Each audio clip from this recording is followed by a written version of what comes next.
today we'll be talking about bridging second layers in the first place, but also bridging generally Bitcoin Lightning Network and EVM chains. And on the first slide, I want to talk about dozen of grassroots projects that have started around the world. Many of them are focused exclusively on Bitcoin, but at least a couple of them are interested in tokenization mechanics. So these are Monteliber and Liberstad in Norway. And they are focused on tourism and by definition oriented on global demand. They are mostly from developing countries and may be struggling with attracting new capital. This is why it may be important for them to have an access to DeFi.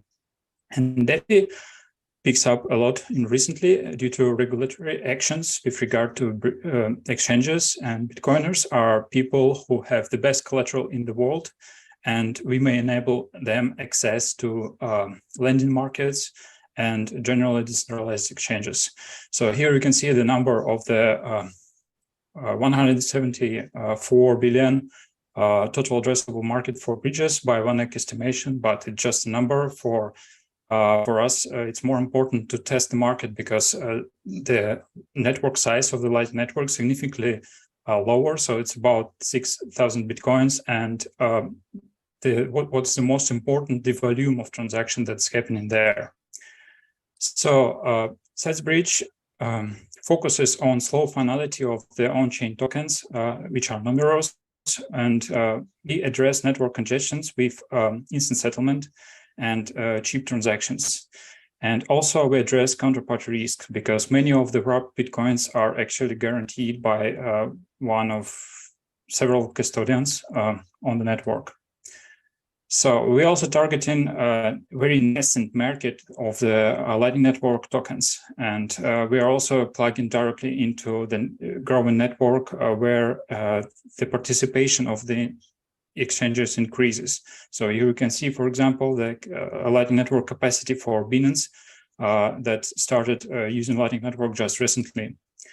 So we know our competitors. They are numerous. Mostly we are targeting KYC centralized exchanges, but also we know that such an interesting project, Etherum from Ukraine. It raised about 3.5 million a couple of months ago, and they are targeting the market for making liquid staking, but with regard to Lightning Network. And what is our difference? We are not targeting any yield on the tokenized Bitcoins on the other chains. The yield will be zero, and what is the most important, our professional participants of the network will get yield natively on the Lightning Network. That should help us at least to get away with regulation, because there is lesser chance that our tokens will be recognized as securities. So, and our solution, our product should be simple and no different like many other bridges generally. So we just recently redesigned it. And you can see here, we will try to use some different interesting points just to attract new users. For example, if we talk about the Ethereum community, they may be interested in using Nostr, which is decentralized social network. And for professional routers, we also build in the idea of transparent bridge. Our use cases are different, and this is also about getting inbound liquidity for merchants and professional users, and also instant settlement using Lightning Network Satoshis as a collateral, and also maybe issuing tokens on Lightning. Project roadmap is huge. We are targeting initial existing tokens, and we are using them for acquiring network effect, and we are targeting eventually the most capital efficient solution is minting our tokens backed by Lightning Network liquidity. So we are building on top of core Lightning, and we are avoiding unsafe technologies like ECDSA threshold signatures. We will try to use Schnorr signatures in that regard, and we are using proven contracts like hash time lock contract, which is just secure.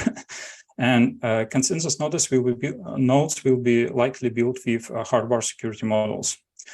And also, I cannot say that I've working on white paper because just recently a new idea released on Bitcoin. It's called BitVM, and it will allow generally building stateful channels on top of the Lightning Network channels and building sophisticated smart contracts off-chain on top of Bitcoin. So I need to reevaluate all my ideas before doing something.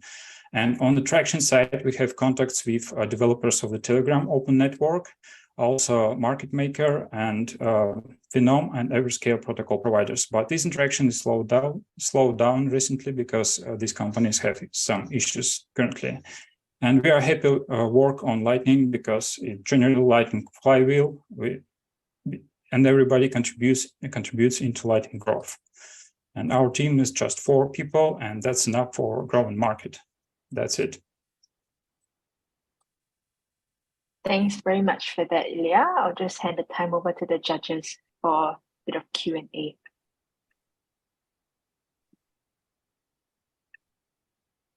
Can I start? Yes, sure.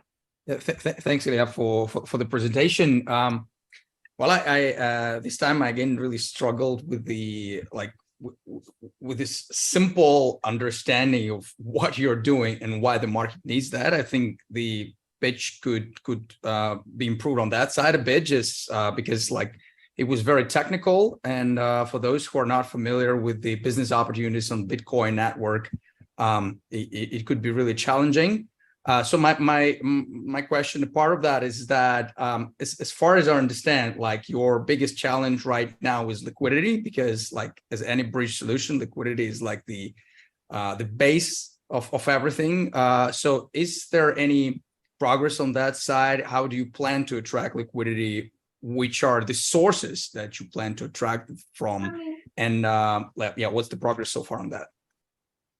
Well, first of all, initial products will have the liquidity problem by definition. So if we build token proxy, which just routes tokens from Lightning Network to EVM chains, for example, to wrap tokens, we always have to have some sort of reserve of wrap tokens on the other side, because it will be basically like our another channel into other network.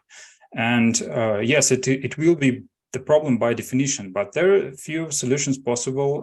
First of all, we may build a lending platform on that side, and we may attract liquidity from DeFi just to get some capital in the form of liquidity on Lightning Network and facilitate settlement there.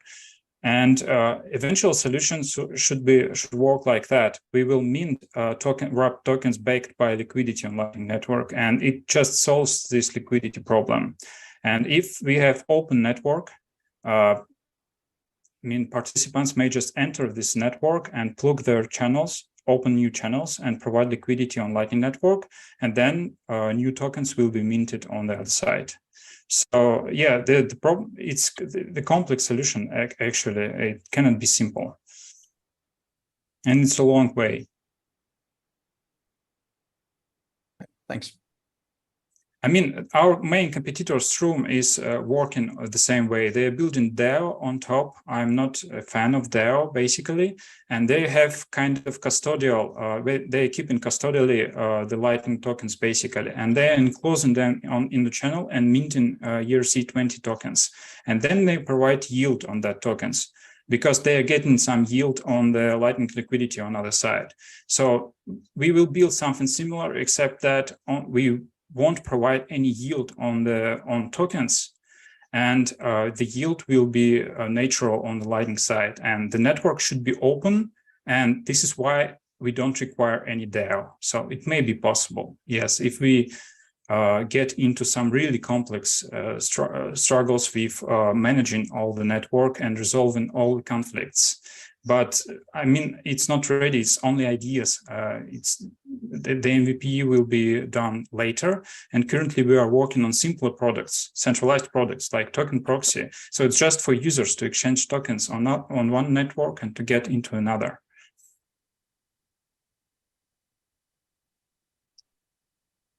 Maybe just to follow up on that,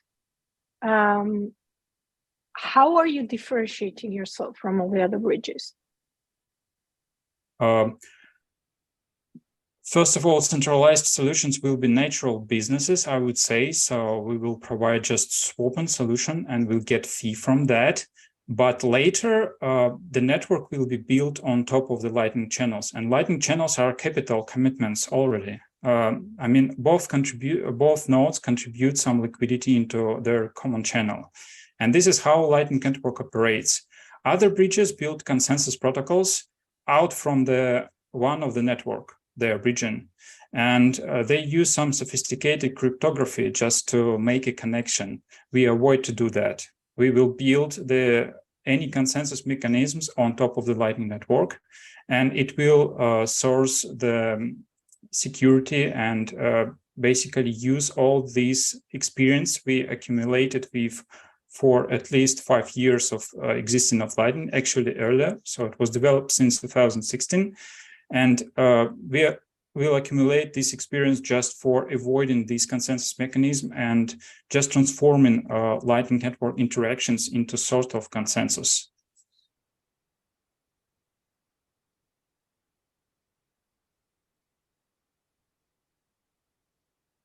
All right, thanks for that. Are there any other questions?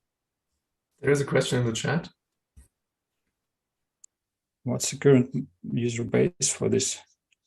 Well, it's hard to evaluate because there are two different communities which are not really friendly to each other. So it's on one hand, it's Bitcoiners. On the other hand, it's everybody else in DeFi and Ethereum space generally.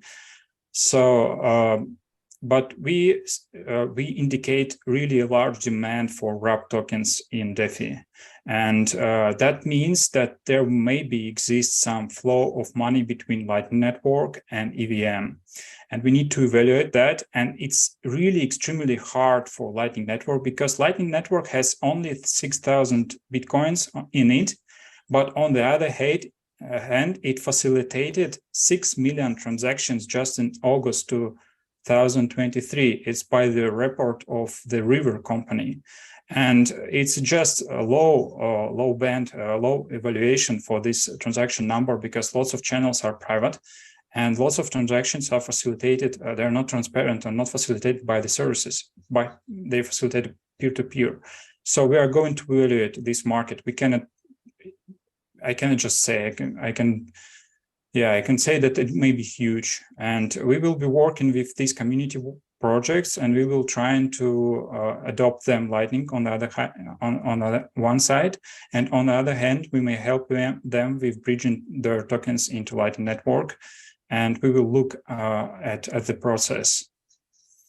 Today, we are just working with some bridge projects, and which may be interesting as Lightning as an addition, because the transactions in Bitcoins may be slower, and which is the most important, transaction in Lightning may be smaller. So in the future, if the price of Bitcoins will grow, I mean, there may be some speculative demand from Bitcoiners generally, but they won't be spent really big amounts of Bitcoins just for gamble on decentralized exchanges. They probably prefer spending few sats, and it may be important to transfer even these small amounts into other networks to let this ecosystem grow.